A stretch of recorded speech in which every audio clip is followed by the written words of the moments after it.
All right, welcome everybody to the 5th webinar in our series, Friends from the Field. We've been having so much fun every week, having guest speakers come and join us and talk about all sorts of interesting topics.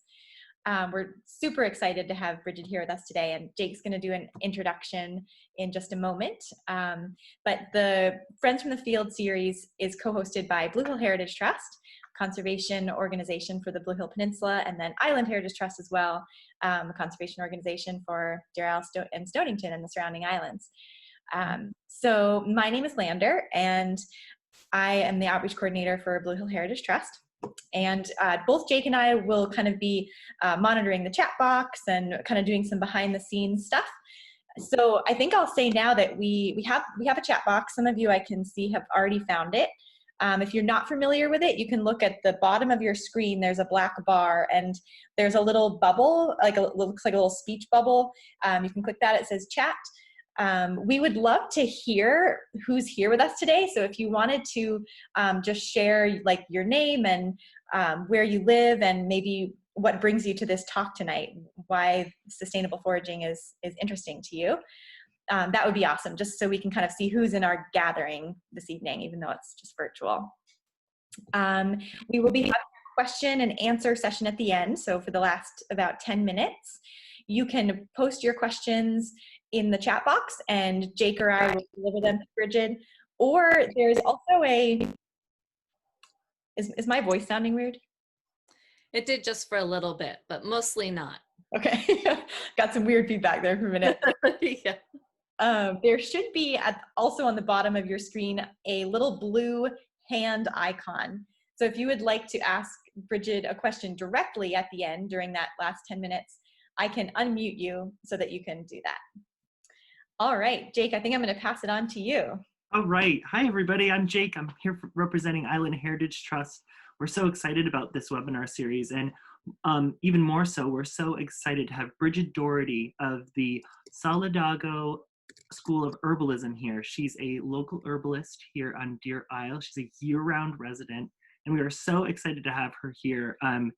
Today, Brighid is going to go over a couple of her favorite plants. She's going to talk about sustainable and ethical foraging and what that means to her as a local business owner, and what that means for our environment, our ecosystems, and also what it means for our local preserves.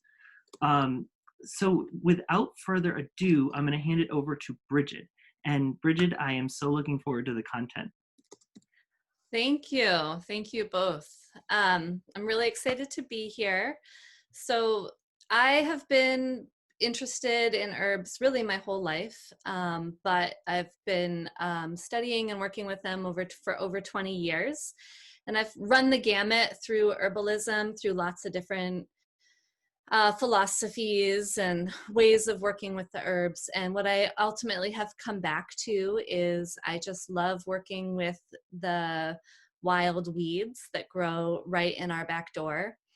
And I feel that they have so much to offer us as far as nutrition and health and joy and beauty.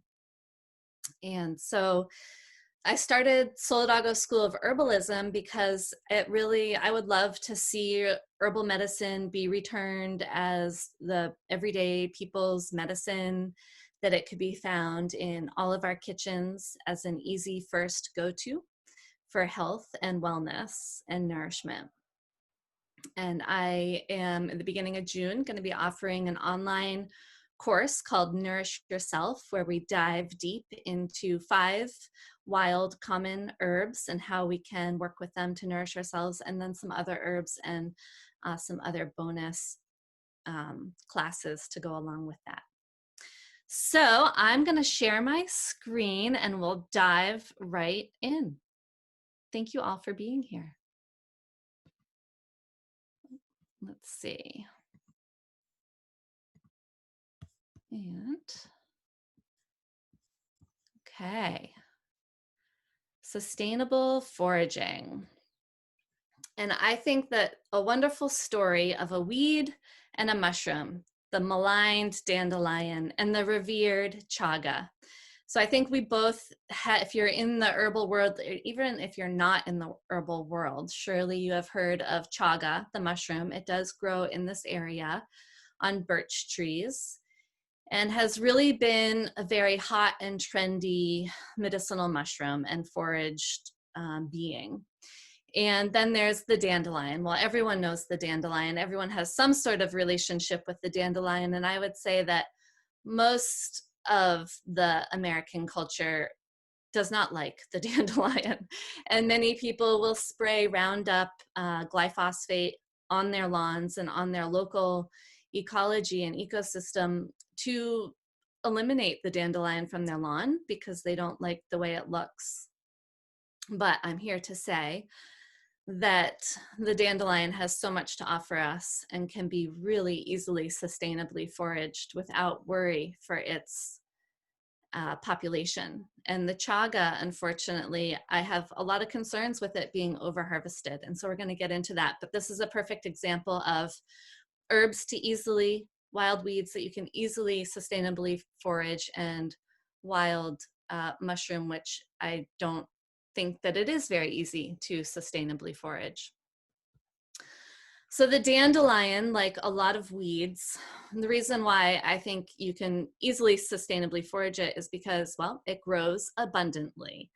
And it grows where humans live. I mean, the whole ecosystem that dandelions thrive in is that has been disturbed by humans. And it just, always grows around us. And it has been brought to the United States by colonizers, and it's my understanding that it was brought because it was such a wonderful food and medicine, and then it naturalized. And so it's generally weeds create many seeds and grow very quickly. And dandelion itself is a perennial, so it comes back year after year. And even if you leave, as many gardeners know, a piece of its root in the ground, it will regrow from that piece of root. That has a large range of health benefits. So everything from aiding digestion to supporting liver function to increasing mineral content in the blood and the body, supporting healthy gut flora and the microbiome in our gut with its inulin, it's indigestible fiber in the root. And it's also been recently being studied as a anti-cancer herb where it can actually help to stop many cancers. I think it's especially being focused on colon cancer lately, from growing and to actually kill the cancer cells. So large range of health benefits, really easy to prepare in a variety of ways. So you can harvest all parts of the dandelion at any point in the growing year and prepare them in a variety of ways, whether it's infused vinegar, dried for a root tea, tinctured for a digestive bitter and liver support. So eaten in food, cooked dandelion greens. You can make simple syrup with the flowers and put it in cocktails or mocktails. So just a whole variety of ways. Now I'd like to compare that with our highly revered chaga mushroom. So the chaga, it grows in forests, specifically on birch trees, mostly only birch trees, and usually in very high latitude areas. So we're probably one of the more southern areas that it grows, definitely up into northern Canada and like northern Russia and Asia and areas like that. And so it grows out in the woods. It's impossible to farm it, to actually grow it. Many medicinal mushrooms we can actually farm, but the chaga is so unique in what it needs to grow, which is live but injured birch trees. And it grows very slowly over a long period of time, and it can grow for many, many years. So if you are seeing a large chaga, it's many years old. And it really, you might see a stand of birch trees that have chaga, multiple chaga within that stand of birch trees, but then there will be many stands of birch trees that don't have any chaga growing. So where it might seem like there's an abundance of chaga because you're only looking at one population, if you're to look at all the birch populations, there's actually a very small percentage of birch trees that have chaga growing on them. Chaga is quite hard to harvest. I mean, it's growing on live birch trees. Sometimes you need ladders, sometimes you need axes. And if you're just going to harvest a small portion of the chaga, which is ideal so that it can continue to grow instead of harvesting the whole thing. And then once you have it, you need to prepare it. So usually, people are hacking at it with saws and axes and hammers, and it's going to kill your coffee grinder or your serious blender, so to blend it into a powder. So really, because of all of these reasons, hard to harvest, hard to prepare, it's really not people's medicine. It's an herbal medicine that you have to buy, usually from someone who it's their sole journey, or it's one of their professions to go out and harvest chaga and sell it, or harvest it to people that are putting in products to sell. It's pretty actually hard to prepare well for medicine. You'll see chaga in some like herbal tea blends or chaga chai blends, but if you really want to get the medicinal properties from chaga, you really have to simmer that root for a long time, decoct it for a long time, and then you can decoct it, and then drink that tea, and then decoct that same chaga that you already decocted. Decoct basically just means simmered, multiple times to get all of the goodness out of it. So it's actually quite hard to extract the medicine. And overall, the medicine that we get from chaga is super important for a specific thing. Like for people dealing with tumors, cancerous tumors, chaga is going to be excellent at, it's being shown to be excellent to help reduce those tumors. But for everyday wellness, it's really not going to be the best option. And I would really like to suggest that we save our chaga for when it's really needed. I have had people give chaga to me because it's so trendy and I'm an herbalist and, oh, I must want chaga. And I literally I cherish it like gold, and and it will last forever. I mean, it's basically like a hard woody substance. So I just have it tucked away in case, and hopefully not, but that someone that I know has a tumor and will need it. But I feel like it's just such a waste as to how it's being used these days and promoted these days. So dandelion grows everywhere, has anti-cancerous properties, and maybe not exotic or as sexy as this, chaga that's like grows out in the woods and it's really hard to find. And it's an amazing if you see it, let's just leave that be. And let's really just focus on the weeds that grow right around us and that have evolved with us and with human populations over a long period of time. So as I said earlier, herbal medicine is people's medicine. Well, what does that really mean? So it is the medicine that we have evolved with from the beginning of time. Herbal medicine at its finest, which I mean backyard herbal medicine, is very simple. It's very easy. Even kids can do it. It's very safe, and it's also very effective for building health and fighting infections, and also countering other chronic health conditions. And it's the medicine that grows all around us. It's our birthright as members of this earth biome. So we as humans are part of the same bigger living entity, the earth, or even our own ecology that we live in. We are a part of that ecology, and so are the plants that we live with.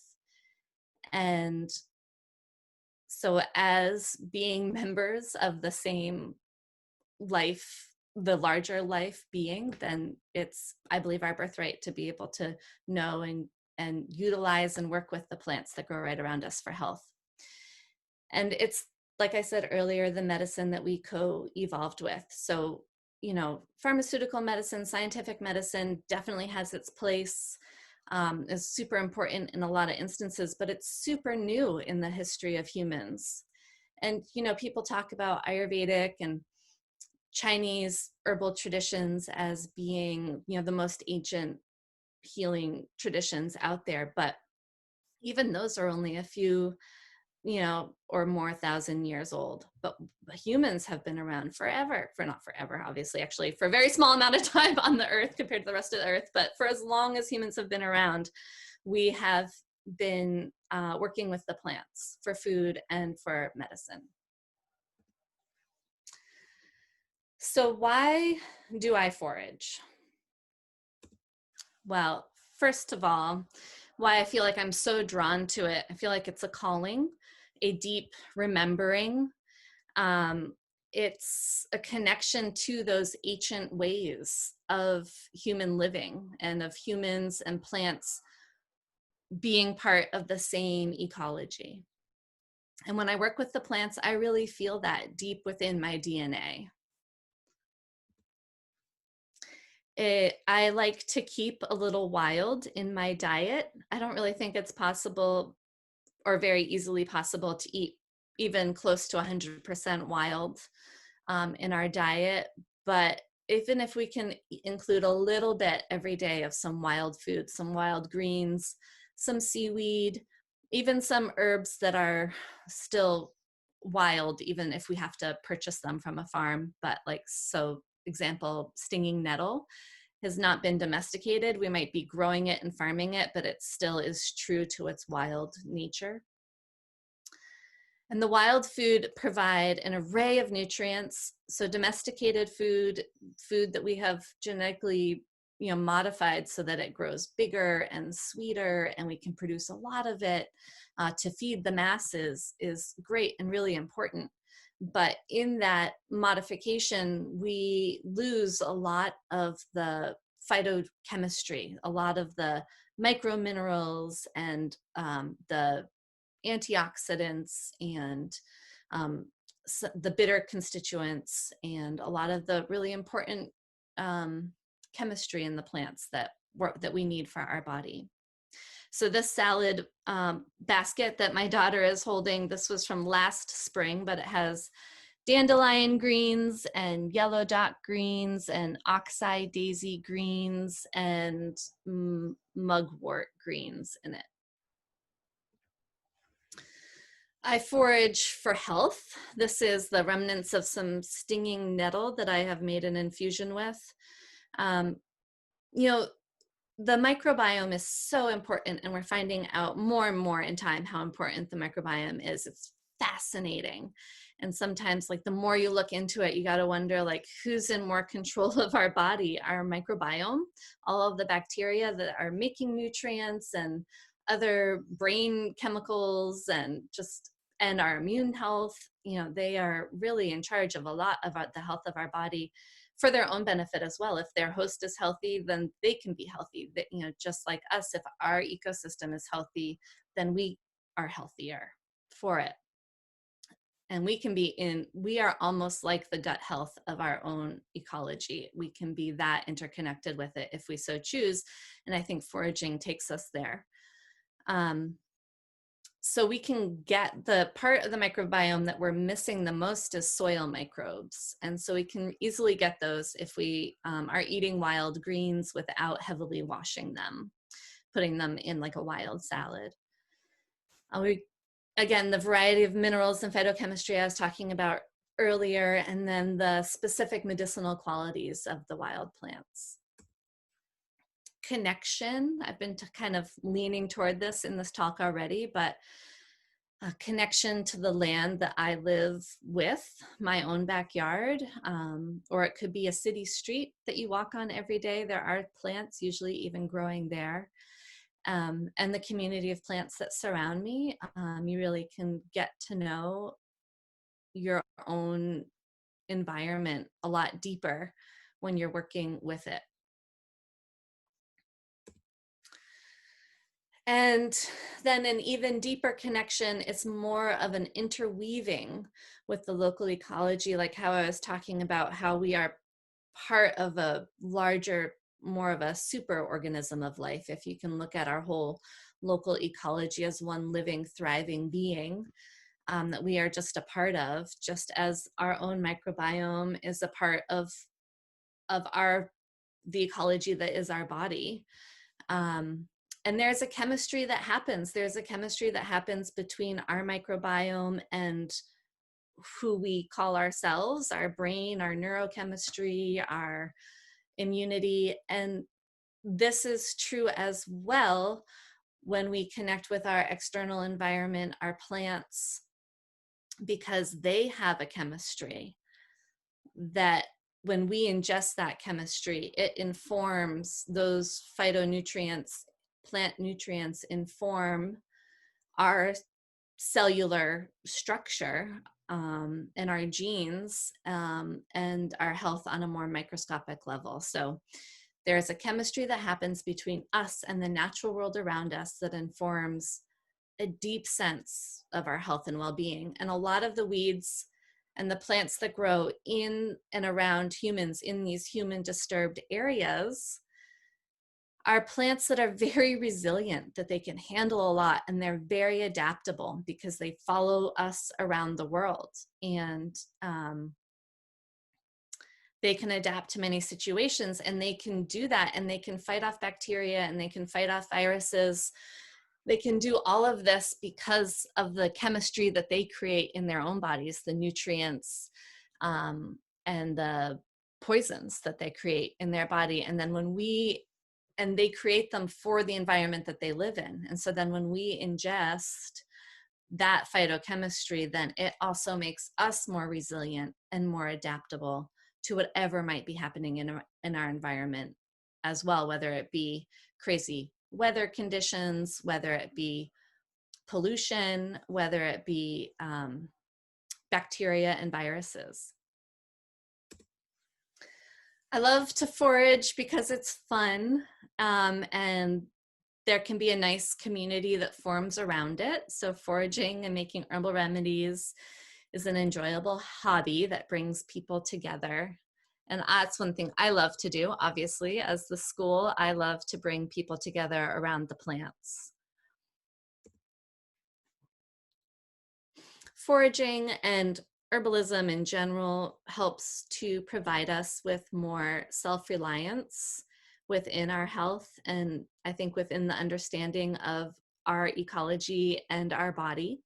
And it gives us more independence. We don't have, again, like if we start drinking chaga tea on a regular basis and we feel like it's really helping our health, but then if the distribution chain, if it's not something that we ourselves can easily access and harvest, and then our distribution chain falls away, which we have seen recently how easily that can happen and how quickly that can happen.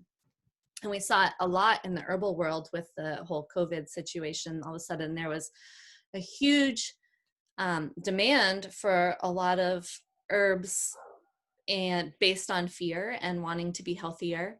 And if you already had a dependency on those herbs and you couldn't get them anymore, where if, so if you have a dependency on dandelion root, you're probably going to be able to get some, even if you can't buy some. So, maybe it's easier to buy traditional medicinals, dandelion root tea to aid in your digestion, or Avena Botanicals dandelion root tincture if you don't actually want to go out and do the work. But if the distribution chains fall away, you can still easily have access to that plant. So that's the independence. You're not dependent on the supply chain. So I do have, foraging's awesome, right? But I do have some concerns that happen about foraging because, herbalism is getting a lot more popular. And I think people are a lot more interested in connecting with their local ecology and, harvesting plants and using them for medicine. I think that's awesome. But trendy foraging can lead to poor practices. And we have seen this over and over time again in the past. So the picture that I have up here is of ginseng, American ginseng root, which was super popular, still is really popular, really worth more than its weight in gold. It's a slow growing perennial plant that lives in the woodlands, far away from humans.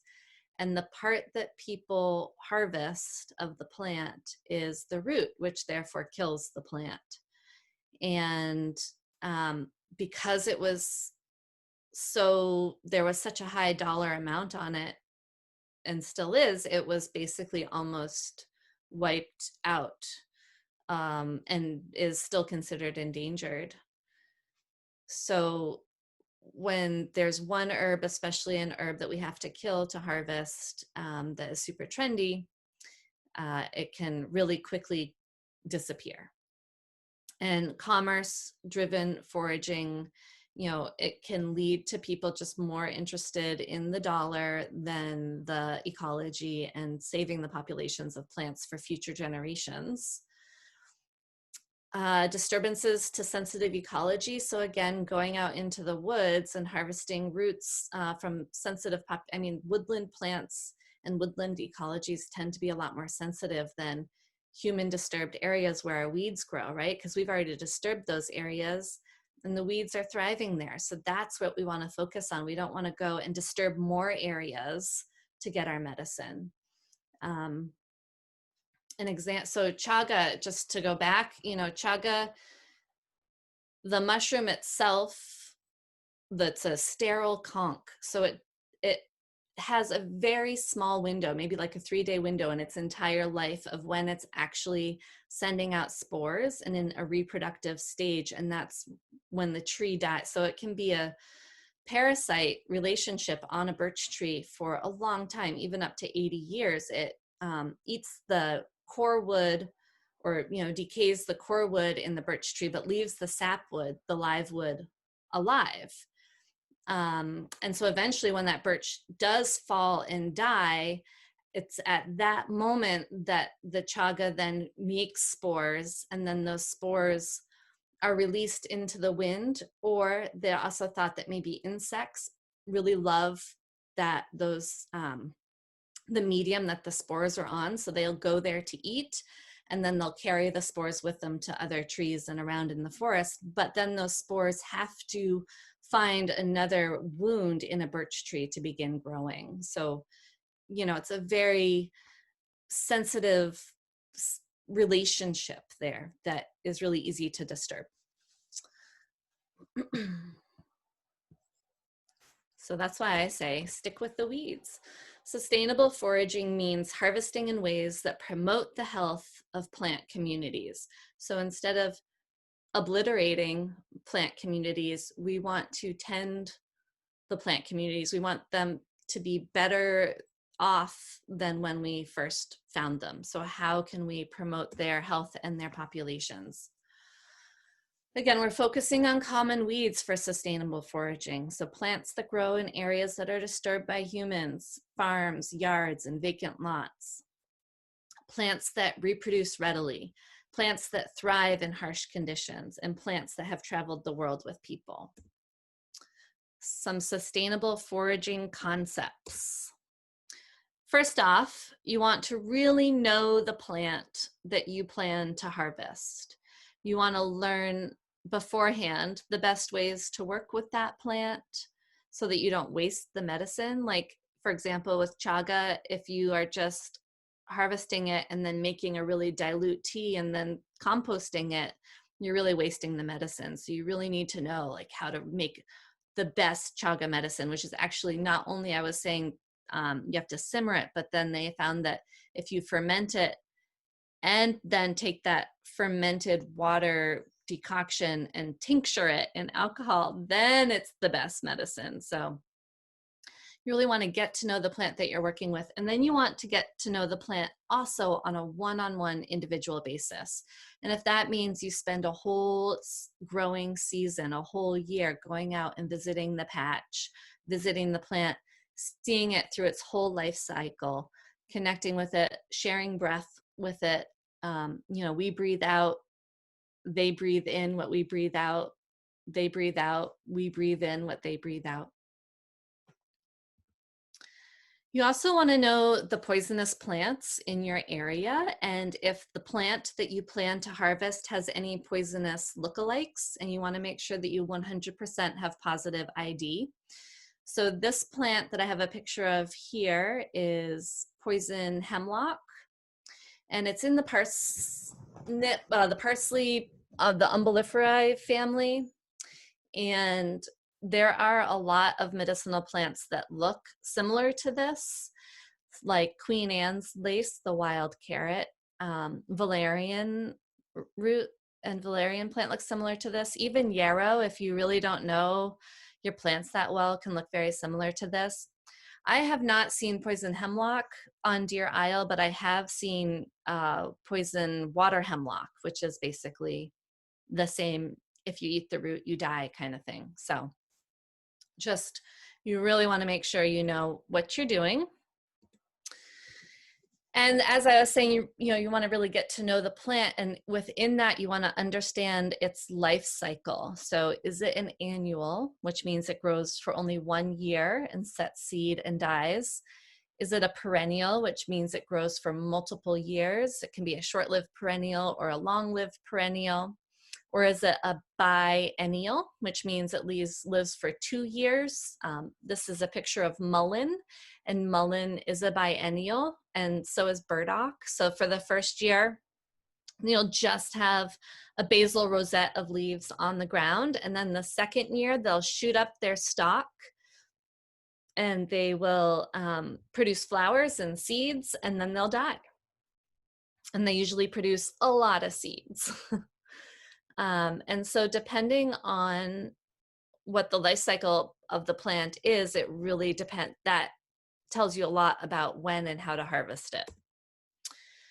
You want to understand the part of the plant that you're harvesting and the effect that it will have on the plant population. So when I was talking about the wild ginseng and how it's a perennial, and these are dandelion roots here.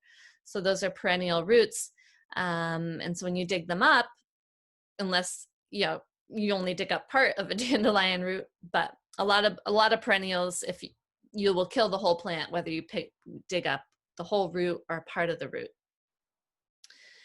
And so that's a pretty big deal, if you're going to kill the whole plant. But if you're just harvesting the leaves, not as much of a deal. If you're harvesting the flowers or the seeds, you want to make sure that you leave enough so that it will still have enough seeds to put out so it can create future generations.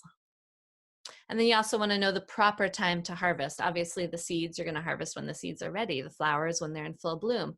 The roots you're going to harvest usually in the very early spring or the very late fall, when all of the plant energy and life force and nutrients are in that root.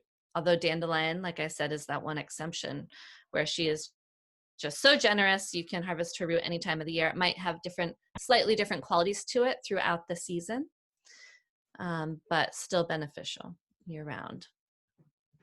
You also want to know your plant population. So again, you want to watch the population for a full year or more before harvesting.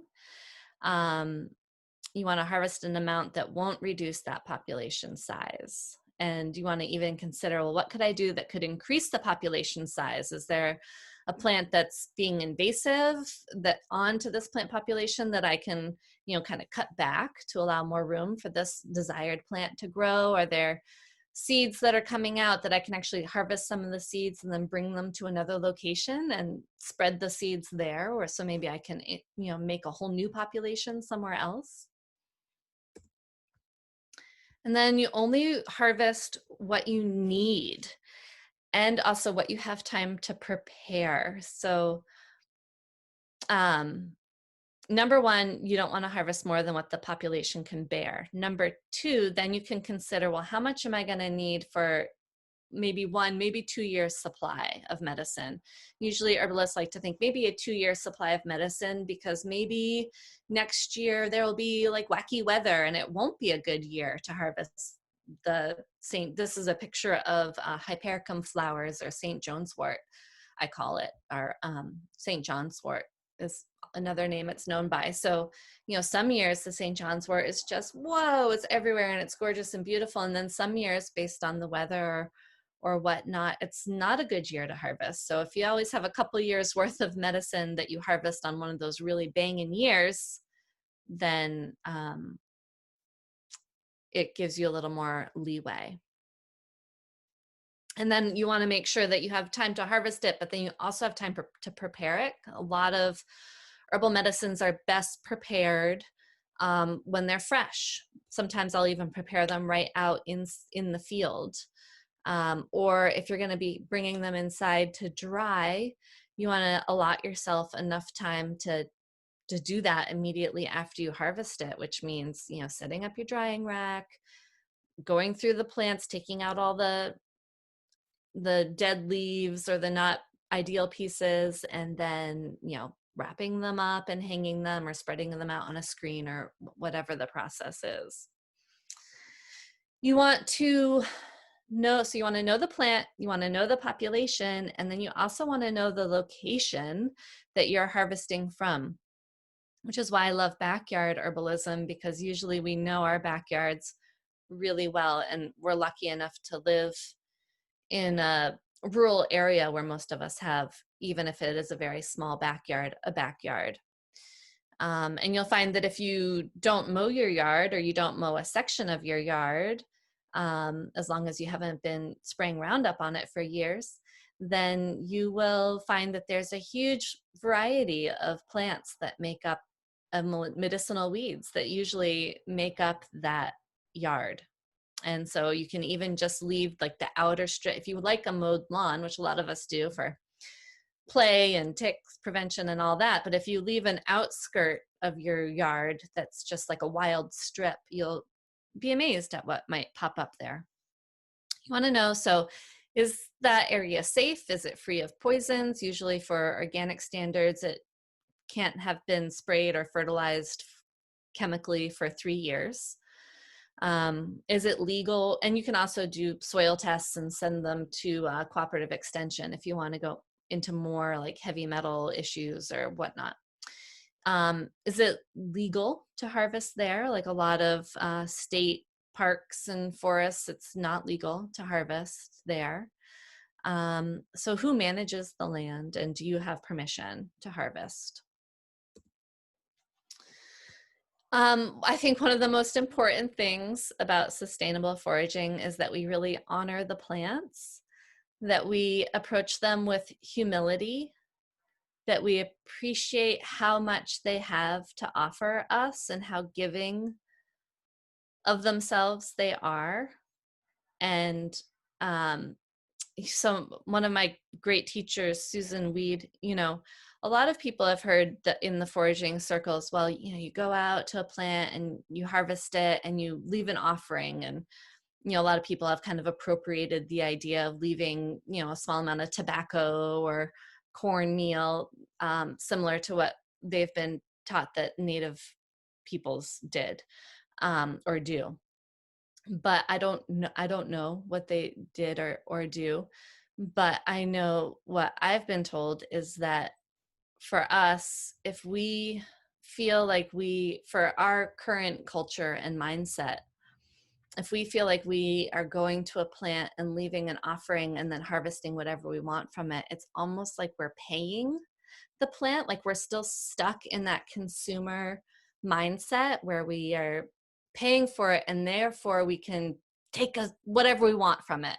And, you know, and so we need to step back from that mindset, I believe, and instead we need to, again, approach the plant with complete humility and realize that maybe there is nothing that would equal that we can give or offer that plant that it can give to us. I mean, plants, they give us air, they give us clothes, they give us food, they give us water, you know, they give us nutrients, they give us medicine, they give us our houses, you know, so much that we are dependent on them for. And instead of going in being like, we're the all powerful humans, like, no, actually plants are our ancestors, and we are, what's the word? We are indebted to them for so much. And maybe that's going back to the consumerism debt. And therefore, if we pay them, then we're not indebted to them anymore, but there's nothing that we can pay them that equals. So, but what can we do for them? Can we maybe give them some water? Are they looking thirsty? Can we, like I said, move some invasive plants out of their territory that are creeping in on them? Can we spread their seeds? Can we just offer them love and appreciation and connection and relationship? So find a plant ally who's calling out to you.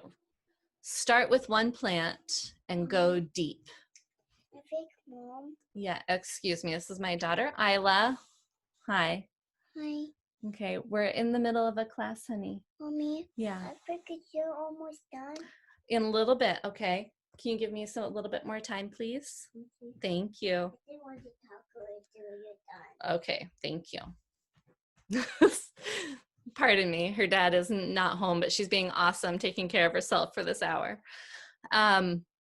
So find a plant ally who's calling out to you. Can you start with one plant and just go really deep? And that way you can learn so much about herbalism as a whole, because you can learn about all of those aspects of the plant and all of the ways you can make medicine with that one plant and how that plant changes and grows throughout the season. And if you really zero in on that one plant, you'll learn a whole lot about herbalism as a whole. So as my teacher, Susan Weed, says, you can either go a mile wide and an inch deep, or you can go an inch wide and a mile deep. So I think the mile deep, you might gain a little bit more. So let's see, so I have a list here of my favorite weeds, and I'm not really going to have time, obviously, to go into each one in depth, but I offer this as a menu for you to maybe choose your plant ally. Like, look at these plants and think, like, what do I see? Who's calling out to me? This list is, I feel very confident sharing this list that these are weeds. They often grow in abundance. They're easy to find. And I hope that you can connect with one or more of them in your own local ecology. Violet. Dandelion, if I haven't talked about her enough today already. Stinging nettle. This is a plant we go into depth in Nourish Yourself, the course I'm offering. I have a 1-hour video all about stinging nettle, and we consume her. Plantain, and there's 2 species of plantain that go around here, the major, which this is a photo of, and the lanceolata, which is more of like a lance leaf or a thin leafed plantain. There's also a seaside plantain that grows on the rocks on the ocean shore, but that's, would not be, you can observe that and see the population where it's like not going to be a good population to harvest from. The Band-Aid plant, this plant, I make sure it's a weed, but I'm a landscape gardener, so I leave it in all of my clients' gardens in case I get stung by a bee, mosquito bite, cut, or a wound. You just chew it up and stick it on whatever ails you. Self-heal. This is a plant that's in the mint family, and it's a really common herb that grows in lawns. And I'll usually dig it out of a lawn and put it in a garden, and it makes a beautiful garden plant. It's low growing, it doesn't spread much, and it's a nice border plant, and it's beautiful. And with a name like Self-Heal, another name for it is Heal All. It's basically a nice lymphatic tonic, good for the immune system, and then used topically on wounds for wound healing. The beach rose, who doesn't love that plant? And it does grow in abundance. When I harvest the rose petals, I won't pick the whole rose. I'll just pull the rose petals off and leave the fruit, the green fruit behind that the rose petals are attached to, so that that can still turn into a rose hip. And then you can harvest the rose hips as well. Yarrow, Achillea millefolium, one of my ultimate favorite plants. I could say that about this whole list, I guess, but this is another plant that I make sure that all of my clients have growing. It's just, if you have the opportunity to get to know yarrow, I highly recommend it.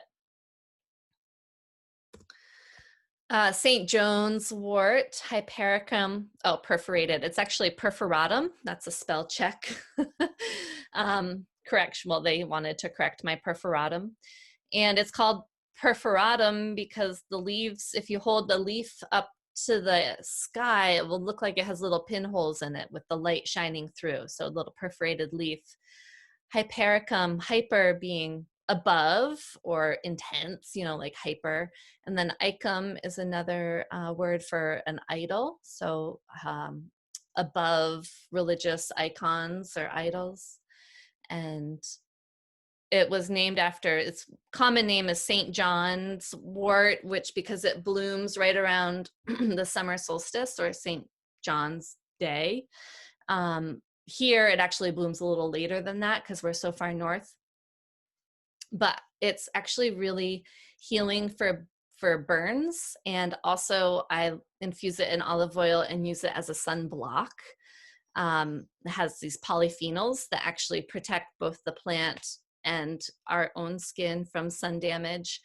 And so Susan Weed coined it St. John's wort because she says St. Joan knows a lot more about burns than St. John ever did. Linden, the linden tree. This is another plant that we dive deep into in Nourish Yourself. And again, if you have one linden tree, you have a lifetime supply of flowers, although they usually only bloom for 1 to 2 weeks, the beginning of July. But what a wonderful plant. Of course, goldenrod. So if you weren't here right when we got started, we were talking about goldenrod. The genus name is Solidago, which means to make whole and healthy. And contrary to popular belief, it does not cause fall seasonal allergies, and it's actually a wonderful medicinal plant. During the Boston Tea Party, it was substituted for the tea, and it was called Liberty Tea because it has tannins. It does taste similar to black tea, and it became so popular that it became an export to China. So I just love that story. Burdock, much maligned plant. No one loves to have burdock in their yard, but if you have a patch off to the side of your yard, it's an amazing food, both for you and your internal microbiome, and a wonderful medicinal plant. If you want to know more about endangered plants and what we can do to promote maintaining the medicinal plant populations that are native to the United States, look up the United Plant Savers, and they are a great organization to get involved with or to support their efforts.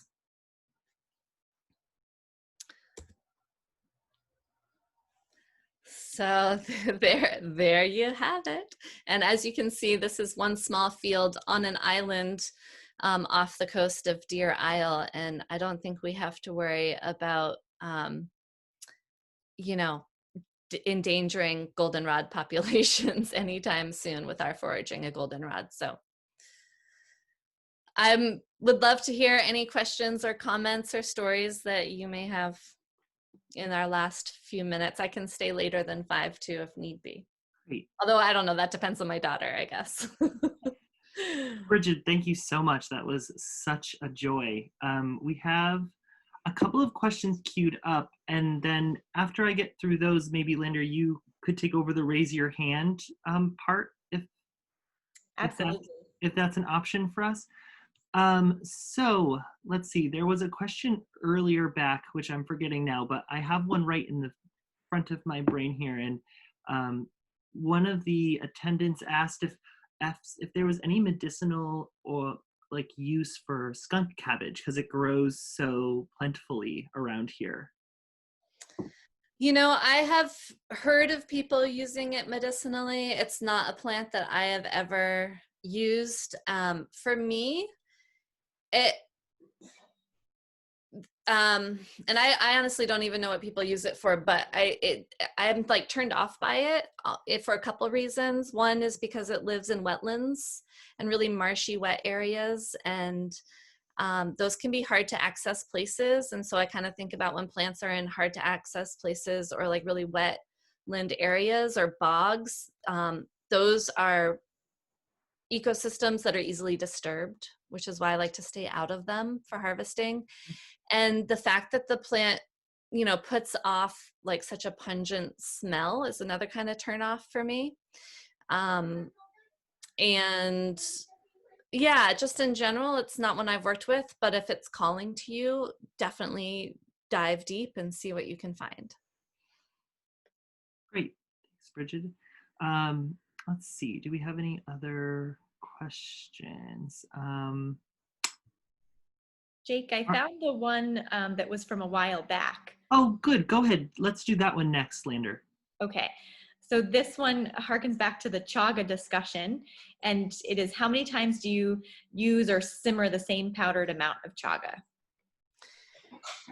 Well, you can use your best judgment. So until your tea runs clear, and then you know you're getting all of it. The darker, the richer your decoction or your tea, then the more you're getting in there, and then with every decoction after that, it'll be less dark, and then you'll know by the taste and the look of it when it's spent.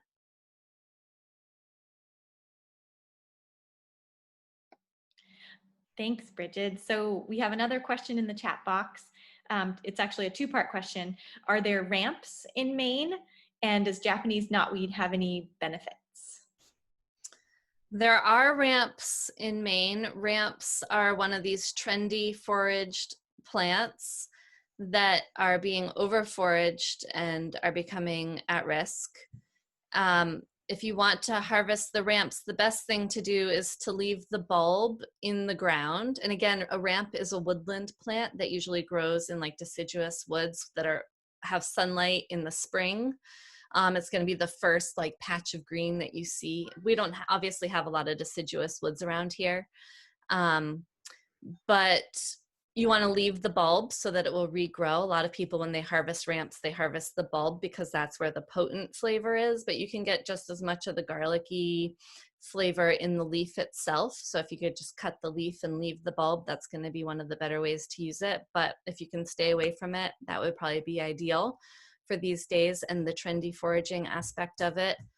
And the other plant, do you want to come sit with me while I answer these questions? Oh, no, okay. I want water. Okay, your water bottle's on the bed. No, I think my water gone. Okay, then you can wait 10 minutes. 10 minutes? I haven't seen that. Here you go, you can have my water. The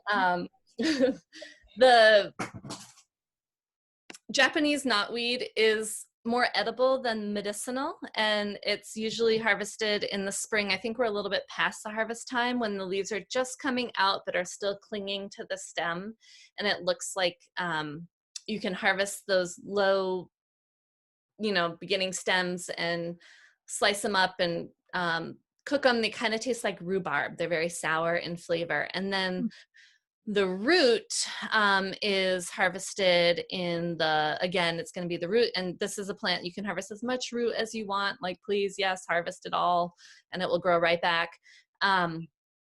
It's used in Lyme therapies. So I think, and I haven't really used it myself specifically, so that's something to look into more, but I think you use small amounts of it. And I think it's more for like the joint pain and inflammation to help to relieve that. The root, and this is a plant that you would want to work with in the field, because the root, as soon as it starts to dry, gets super, super hard. And again, it would be really hard to cut up and then put in a jar to make a tincture with. And tinctures, I just basically take the plant, chop it up, put it in a jar, cover it with 100 proof vodka, and let it sit for 6 weeks and strain it out. And then it's ready to go.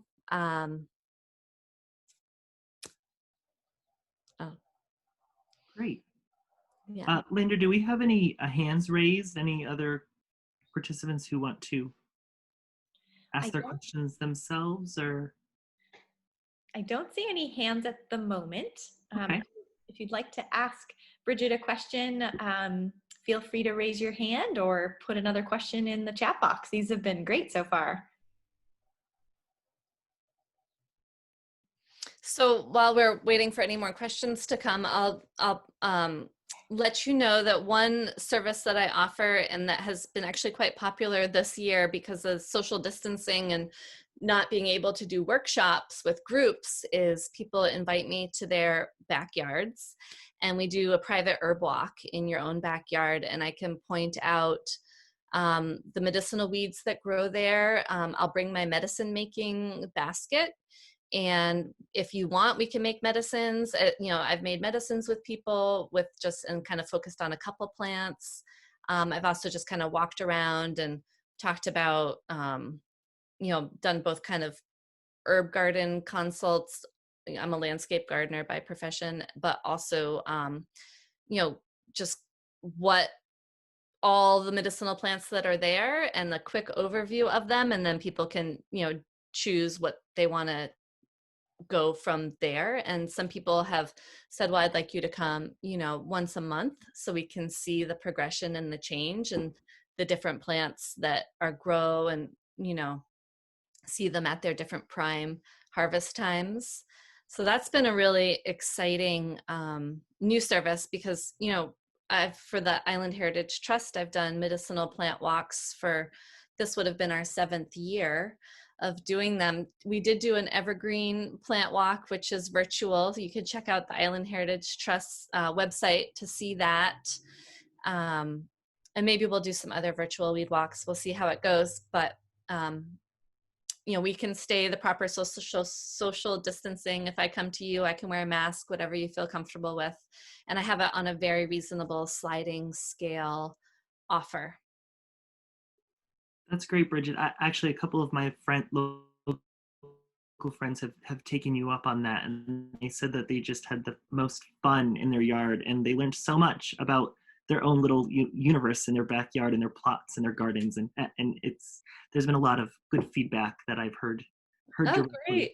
Yeah, it's, you know, it's amazing. Even literally, like, it's the medicine that grows right out your back door, and I could have spent a whole hour at this one person's house just right at their back. We didn't even have to walk through their field. Like, literally right at their back door was at least 10 medicinal weeds. that's awesome. Yeah. We had a couple of questions stream in.